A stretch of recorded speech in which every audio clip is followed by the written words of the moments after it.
Evening போல் ஏதாவது snacks சாப்பிட்லான்ட்டு பார்த்தேன். கிச்சனில் மாங்காய் இருந்தது. உப்பு மிளகாய் தூள் போட்டு சாப்பிட்டா செம்ம டேஸ்ட்டாக இருக்கும். ஆல்ரெடி வெயில் கொளுத்துன்னு கொளுத்திட்டு தான் இருக்குது. இருந்தாலும் நம்ம நாக்கு அடங்குமா? மேங்கோ சம்மரில் மட்டும்தானே கிடைக்குதுன்ட்டு ஆசைக்கு 2 3 பீஸ் சாப்பிட்டேன். பழைய வீட்டில் பெயிண்டிங் ஒர்க் போயிட்டு இருந்தது. கீழே வாடகைக்கு வரதா சொல்லியிருந்தாங்க. அதனால க்ளீன் பண்ணி கொடுத்துட்டு வந்தோம், நானும் அம்மாவும் போயிட்டு.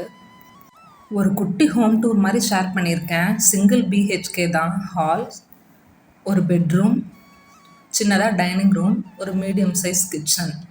வெளியிலையும் 2 பாத்ரூம் இருக்குது. மண்டே தான் பால் காய்ச்சறதா சொல்லியிருந்தாங்க. திடீர்னு சண்டேவே பால் காய்ச்சணும்னு சொல்லிட்டனால அவசர அவசரமாக போய் க்ளீன் பண்ணி கொடுத்துட்டு வந்தோம். அடிக்கிற வெயிலுக்கு ஃபேனை விட்டு அந்த சைடு இந்த சைடு நகரக்கூட முடியல. க்ளீன் பண்ணி முடிக்கிறதுக்குள்ள ஒரு வழி ஆயிடுச்சு. ஏதாவது கருக்கு முறுக்குன்னு சாப்பிடலாம் போலவே இருந்தது. நல்லபடியாக அப்பாவே சில்லி சிக்கன் வாங்கிட்டு வந்துட்டாங்க.